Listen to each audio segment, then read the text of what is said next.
बागेश्वर महाराज पर नेता प्रतिपक्ष डॉक्टर गोविंद सिंह ने साधा निशाना। प्रदेश का कर्जा माफ करके दिखाएं, कही बात जमकर बरसे नेताजी। गणतंत्र दिवस को लेकर एक्शन मोड में है पुलिस। प्रदेश के मुख्यमंत्री करेंगे ध्वजारोपण। शहर के चप्पे चप्पे पर तैनात की गई पुलिस।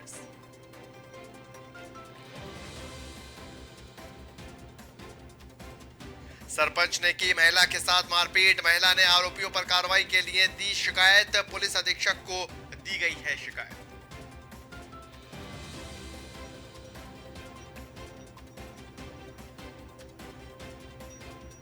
जगदलपुर में सामूहिक दुष्कर्म का फरार आरोपी हुआ गिरफ्तार। दोस्तों के साथ मिलकर घटना को दिया था अंजाम। बोध घाट पुलिस थाना ने की है कार्रवाई।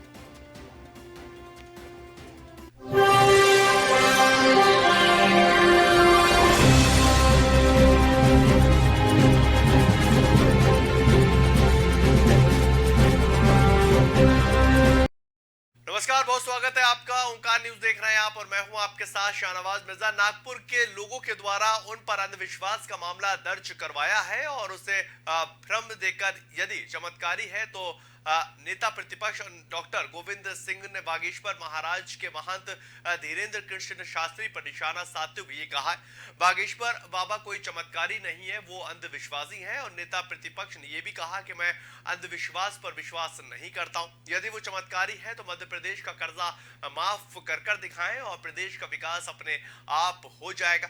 नेता प्रतिपक्ष ने यह भी कहा कि बागेश्वर महाराज कोई सनातन धर्म का प्रचार नहीं कर रहे हैं और धर्म के नाम पर अपनी तिजोरी को भरते हुए नजर आ रहे हैं। उनसे ज्यादा सनाती उन्होंने स्वयं को बताया है और ये कहा कि मैं बचपन से गीता, रामायण और हनुमान चालीसा का पाठ करता आ रहा हूं। नेता प्रतिपक्ष ने आगे कहा कि भारत का हर नागरिक सनातनी है और नेता प्रतिपक्ष डॉक्टर गोविंद सिंह ने ये कहा कि ऐसे लोगों को राजनीति से भाग नहीं लेना चाहिए जो जनता उनका वर्चस्व समाप्त कर देगी।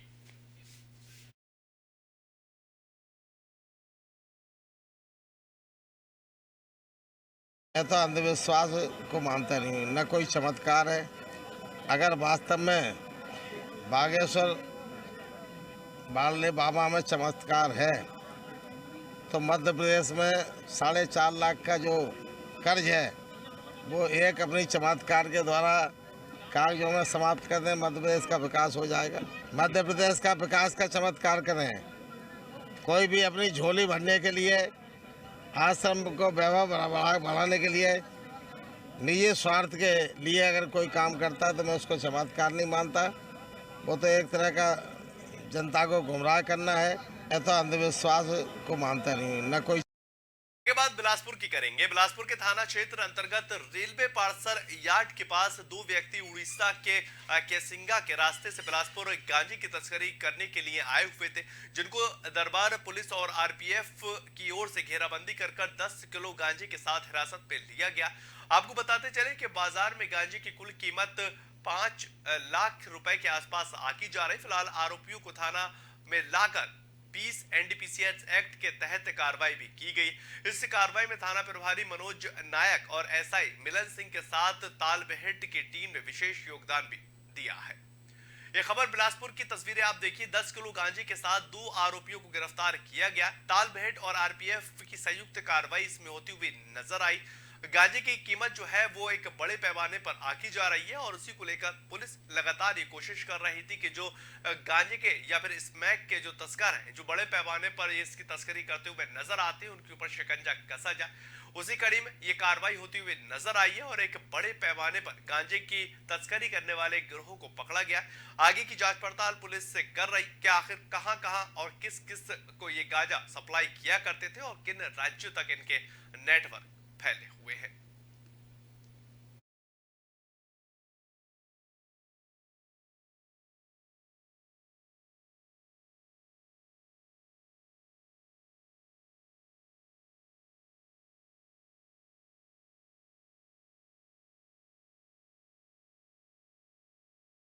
बात करेंगे बिलासपुर के रतनपुर थाना क्षेत्र अंतर्गत रात 1:02 पर एक दर्दनाक सड़क हादसा हुआ है और आपको बताते चलें कि एक कार में 4 लोग सवार हो गए थे, जिसे खुद पत्रकार समीर खान चला रहे थे और जैसे ही पौड़ी के आगे पेट्रोल पंप पर पहुंचे और कार पत्रकार समीर अपना नियंत्रण खो बैठे और सीधे पेड़ में जाकर वो टकरा गए हैं और टकराते हुए साथ ही कार में भीषण आग भी लग गई।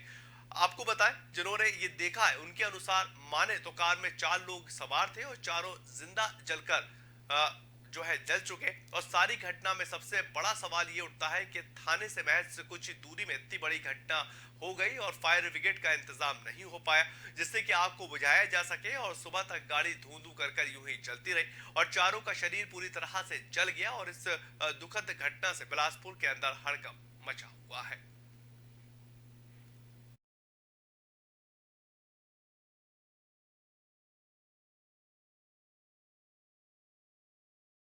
खबर बिलासपुर से ही है, जहां पर मस्तूरी थाना क्षेत्र के अंतर्गत दीप गांव का मामला निकलकर सामने आया है, जहां पर चल रहे निर्माणाधीन मकान पर सरपंच भरत खेड़ेकर और उसके साथियों के द्वारा धावा बोला गया, जहां पर सरपंच के द्वारा महिला के साथ अभद्र गाली गलौज और नेवस्त्र करने का मामला दरअसल निकलकर सामने आ रहा है और इसकी शिकायत महिला ने पुलिस अधीक्षक पारुल माथुर से की है। और भी देखना होगा कि पुलिस इस पूरे घटना की कार्रवाई आखिर किस तरह करती नजर आती है। ये बिलासपुर की तस्वीरें आप देख रहे हैं, जहां पर सरपंच ने महिला के साथ मारपीट की है। आरोपियों पर कार्रवाई की लेकर शिकायत जो है वो दे दी गई है और पुलिस अधीक्षक को ये शिकायत दी गई। बड़े पैमाने पर पुलिस अब इसको लेकर छानबीन करती हुई नजर आएगी और ये देखना होगा कि जो दोषी हैं, जो आरोपी हैं, उनको कब तक जेल की सलाखों के पीछे पुलिस भिजवाती है।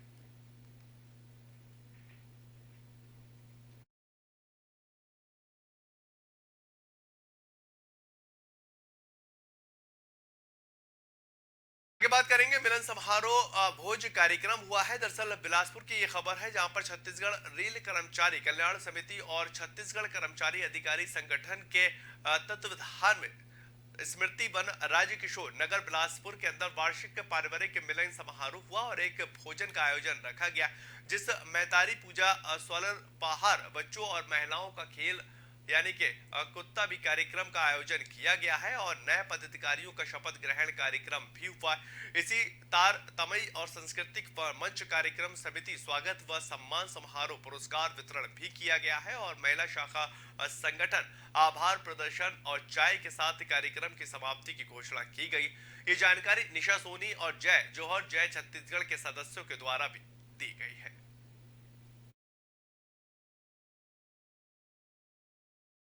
आज स्मृति वन में हमन रेलवे कर्मचारी समिति पूरा छत्तीसगढ़ के भाई बंधु मन कार्यरत जितना रही है पूरा सब परिवार यहाँ मिले हैं और वन भोज के आनंद लिए हैं। सवेरे से व्यवस्था में लगे रही हैं, चाय नाश्ता खाना खेल कूद कई विभिन्न प्रकार के कार्यक्रम, ड्राइंग और गेंद फेंक ऐसे सांस्कृतिक कार्यक्रम हम इनके द्वारा करे गए से स्मृति वन में आज शायम हो गए हैं अभी। और यही बताना चाहूँ कि प्रतिवर्ष हमन ये कार्यक्रम ला करथन, वन भोज के कार्यक्रम करथन, पिकनिक मनाथन, एक साथ साथ और भी साल भर में कई तरह के कार्यक्रम हम उनके रेलवे कर्मचारी मन के द्वारा होते। जो कार्यक्रम है हम प्रतिवर्ष वार्षिक मिलन समारोह करते हैं रेल कर्मचारी एवं अधिकारी कल्याण समिति की ओर से, और उसमें पिकनिक, विभिन्न प्रकार के खेल कूद और खाने पीने का विशेष व्यवस्था रहता है, चाय पान होता है और साथ ही साथ विभिन्न तरह के कार्यक्रम जैसे खेल कूद बच्चों के, महिलाओं के, पुरुषों के और उनके द्वारा नृत्य प्रस्तुति, इस तरह से सारे कार्यक्रम हम बहुत उत्साहपूर्वक करते हैं और छत्तीसगढ़ के सभी लोगों को एकत्रित करते हैं। आज आगे बात करेंगे जगदलपुर की, जहां पर वरिष्ठ पुलिस अधीक्षक के जितेंद्र सिंह मीणा के मार्गदर्शन में अपराध नियंत्रण कर बस्तर पुलिस के द्वारा निरंतर कार्रवाई की जा रही है और बोधघाट थाना क्षेत्र के अंतर्गत 11 जनवरी से 12 जनवरी के दरमियान 4 आरोपियों के द्वारा नाबालिग बच्ची के साथ सामूहिक दुष्कर्म का मामला निकलकर सामने आया और दुष्कर्म के मामले को लेकर मुकदमा जो है वो दर्ज करवाया गया। मामले में दोषी आरोपियों को पुलिस ने गिरफ्तार कर न्यायिक रिमांड पर जेल में भेज दिया है और एक आरोपी जो है इसमें से फरार चल रहा है, जिसे पुलिस ने गिरफ्तार भी कर लिया है और जगदलपुर पुलिस को एक ये बड़ी कामयाबी मिलती नजर आई। दरअसल बोधघाट पुलिस थाने की कार्रवाई हुई और इसके बाद जिस बच्ची के साथ दोस्तों ने मिलकर इस घटना को अंजाम दिया था उनको गिरफ्तार कर लिया गया है और सामूहिक दुष्कर्म का ये पूरा मामला है।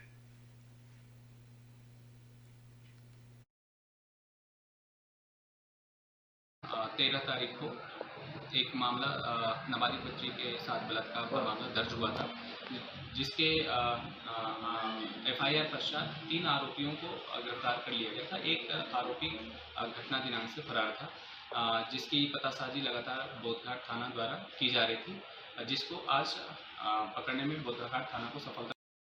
वहीं पर छत्तीसगढ़ प्रदेश के मुख्यमंत्री भूपेश बघेल गणतंत्र दिवस के अवसर पर जगदलपुर के लालबाग मैदान में ध्वजारोपण करेंगे और सुरक्षा के एहतियात के तौर पर जगदलपुर में बस्तर पुलिस एक्शन मोड में आ चुकी है।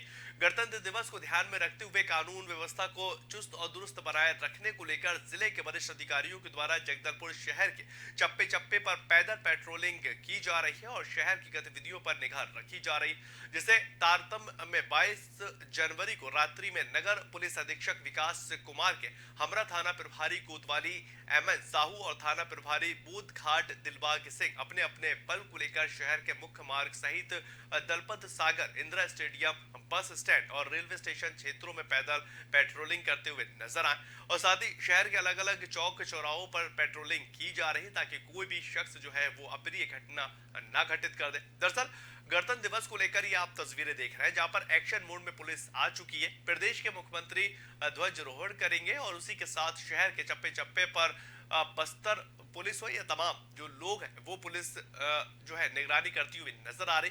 कानून व्यवस्था का जायजा जो है वो लिया जा रहा है। दरअसल एक बड़े पैमाने पर कानून व्यवस्था दुरुस्त बनी रहे, कोई भी अप्रिय घटना ना घटित हो, उसको लेकर लगातार कोशिश की जा रही है।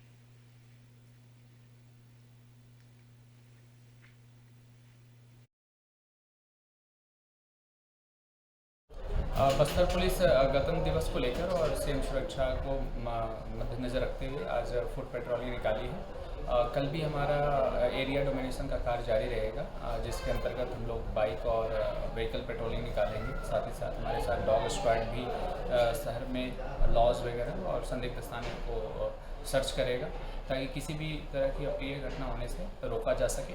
साथ ही साथ इस एरिया डोमिनेशन का पर्पस ये भी है कि असामाजिक तत्वों को एक मैसेज चला जाए कि वो सतर्क रहें, किसी भी तरह की आपराधिक गतिविधियों में हिस्सा न लें और शांति।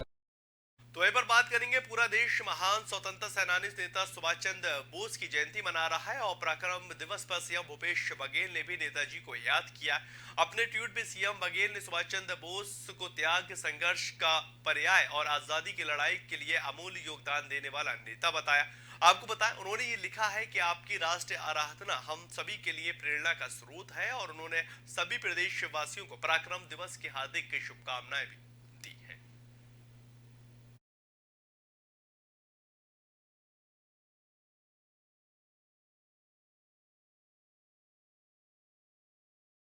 भारतीय क्रिकेट टीम के खिलाड़ी बाबा महाकाल की भस्म आरती में शामिल हुए हैं और उसके साथ उन्होंने भगवान की पूजा अर्चना भी की है। और आपको ही बताएं कि 24 जनवरी को इंदौर में भारत और न्यूजीलैंड के बीच तीसरा वनडे मैच खेले जाने वाला है और इसी के लिए दोनों ही टीमें जो है वो इंदौर पहुंच चुकी हैं। इसके पहले भारतीय क्रिकेट टीम के खिलाड़ी सूर्य कुमार यादव और वॉशिंगटन सुंदर के साथ कुलदीप यादव उज्जैन पहुंचे और बाबा महाकाल की भस्म आरती में शामिल हुए। उन्होंने गर्भगृह में जाकर बाबा महाकाल की पूजा अर्चना कर आपको बताएं अभिषेक भी किया है और इस दौरान टीम स्टाफ के सदस्य भी वहां पर मौजूद रहे। दर्शन के बाद सूर्य कुमार यादव ने मीडिया के साथ बातचीत में ये कहा कि उन्होंने बाबा महाकाल से क्रिकेट ऋषभ पंत के शीघ्र स्वस्थ होने की कामना की है। आपको जानकारी दें कि इससे पहले ऋषभ पंत जो भारत के विकेट कीपर है उनका एक्सीडेंट हो गया था और उसको लेकर तमाम जो उनके दोस्त है, जो क्रिकेट टीम है, वो जो है उनको याद करती हुई नजर आई है और उन्होंने कहा कि उनके स्वस्थ होने की हमने कामना की है। न्यूजीलैंड और भारत का जो है वो मैच चल रहा है और उसी के मद्देनजर तमाम दोनों टीमें जो है वो उज्जैन पहुंची हुई हैं।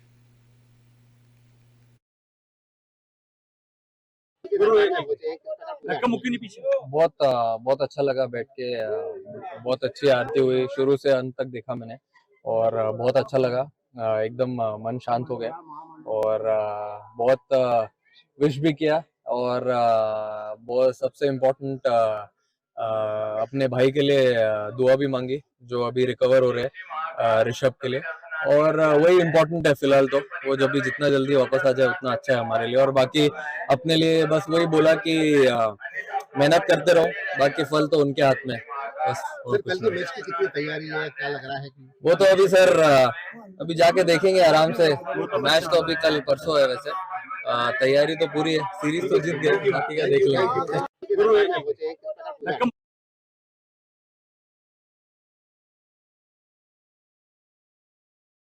आगे बात करेंगे रतलाम शहर के समीप कनेरी स्थित विद्यावसनी टाउनशिप में दिल दहला देने वाला मामला निकलकर सामने आया है और सनसनीखेज तिहरा हत्याकांड ये पूरा मामला। एक रेल कर्मी ने 2 महीने पहले अपनी दूसरी पत्नी और 2 मासूम बच्चों की हत्या कर घर के भीतर ही उसको दफना दिया था। पुलिस ने अपने स्तर पर मामले की जांच की और हत्यारे के घर की खुदाई कर तीनों शव उसको बरामद कर लिए। पुलिस अधीक्षक अभिषेक तिवारी ने यह बताया है कि आरोपी सोनू की पत्नी और बच्चे पिछले 2 महीने से लगातार गायब थे और आसपास के लोगों से पुलिस को यह खबर लगी थी कि मामले में कुछ संदिग्धता है। आसपास के लोगों को आरोपी पत्नी और बच्चों के बारे में भ्रामक जानकारियां देता रहा है और गोपनीय तरीके से कार्रवाई के बाद पुलिस को ऐसे तथ्य मिले हैं जिससे ये पता चला है कि आरोपी सोनू ने अपनी पत्नी और बच्चों की हत्या कर दी। इसके बाद पुलिस ने आरोपियों को बुलाकर उससे कड़ी पूछताछ भी की है, तो उससे अपना गुनाह कबूल कर लिया और उसने ये बताया है कि उसने तीनों शव जो है वो मकान में ही दफनाए हुए हैं।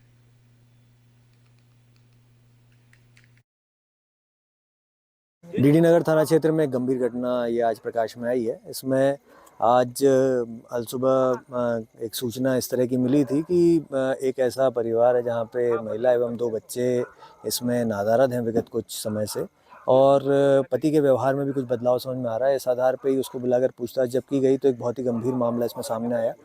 पति द्वारा लगभग 1.5 से 2 माह पहले अपनी पत्नी और 2 बच्चों की हत्या करके उन्हें अपने ही घर के आंगन में दफनाने का मामला सामने आया है। इसमें हत्या करने के बाद इसने अपने एक मित्र की भी सहायता ली थी, जिसके द्वारा साक्ष्य छुपाने में तथा लाशों को गड़ाने में उसने उनकी मदद ली है। दोनों ही आरोपियों को गिरफ्तार किया गया और उनकी जो उन्होंने अपना पूरी स्टोरी बताई, जो घटनाक्रम बताया, तो उसको जो वैधानिक तरीके से एग्जीक्यूटिव मजिस्ट्रेट, फॉरेंसिक एक्सपर्ट्स और अन्य जो जीओस की एवं इन्वेस्टिगेटिंग ऑफिसर्स की टीम एक इकट्ठा करके हम लोगों ने यहाँ भेजी थी। और आरोपी की निशानदेही पर जब उस जगह की खुदाई की गई तो वहाँ पे 3 मानव कंकाल हम लोगों को बरामद हुए हैं और उसको विधिवत जो सारी उसमें से सबूत जब्त किए गए। पीएम उसकी जांच होगी, साथ में डीएनए एनालिसिस भी होगा और सभी जांचों के आधार पे आगे की हम लोग कार्रवाई करेंगे। परंतु जो प्रारंभिक चीज़ें दिख रही हैं, जो मौके के घटनास्थल के सबूत दिख रहे हैं, उसमें समझ में आ रहा है कि इस व्यक्ति द्वारा अपनी पत्नी एवं 2 बच्चों की हत्या की गई है और वो तीनों ही शव बरामद कर। आगे बात रायपुर की करें तो नेता प्रतिपक्ष नारायण चंदेल के बेटे गिरफ्तारी को लेकर कांग्रेस संचार प्रमुख सुशील आनंद शुक्ला ने जमकर हमला बोला। सुशील आनंद ने कहा कि नेता प्रतिपक्ष के बेटे के खिलाफ गंभीर अपराध दर्ज किए गए हैं और नेता प्रतिपक्ष को नैतिकता दिखाते हुए कानून के समक्ष अपने बेटे को सरेंडर करवाना चाहिए। उन्होंने आगे कहा कि भारतीय जनता पार्टी का आचरण महिलाओं के प्रति अपराध करने वालों को संरक्षण कर रहा है और भारतीय जनता पार्टी को इस घटना की निंदा करनी चाहिए। आपको बताएं कि इसके बाद जो है राजनीति जो है वो काफी तेज होती हुई नजर आ रही। कांग्रेस और भारतीय जनता पार्टी एक दूसरे के ऊपर आरोप प्रत्यारोप करते दिखाई दे रहे हैं।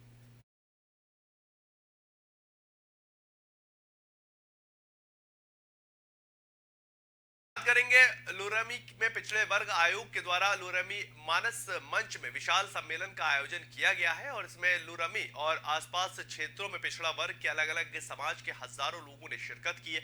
इस कार्यक्रम में पिछड़ा वर्ग के सभी समाज प्रमुखों को आमंत्रित भी किया गया था, जिन्हें सम्मानित किया गया। साथ ही लुरमी ने धावक योगेश कश्यप का भी सम्मान किया है और इन्होंने 55 किलोमीटर की मैराथन दौड़ लगाई थी। इस कार्यक्रम की अध्यक्षता कर रहे पिछड़े वर्ग आयोग के अध्यक्ष थानेश्वर साहू ने यह बताया है कि इस कार्यक्रम में पिछड़ा वर्ग समाज के सभी प्रतिनिधि शामिल हुए हैं। पर छत्तीसगढ़ पिछड़ा वर्ग आयोग द्वारा आज यहाँ पे हमारे मुंगेली के मानस मंच में पिछड़ा वर्ग समाज प्रमुखों का सम्मेलन है और साथ ही साथ में जो हमारे पिछड़े वर्ग के जो प्रतिभाएं हैं उनका भी सम्मान समारोह का कार्यक्रम रखा गया है। सारे समाज के लोग अभी यहाँ पे आए हुए हैं और हमारे बहुत सारे हमारे जो पिछड़े वर्ग के जो प्रतिनिधि हैं, पदाधिकारी हैं, सारे लोग उसमें अतिथि के रूप में आमंत्रित हुए हैं। सारे लोग अपनी बातें रख रहे हैं। बहुत अच्छा आयोजन है। सारे पूरे क्षेत्र से हमारे पिछड़े वर्ग के लोग आए हैं।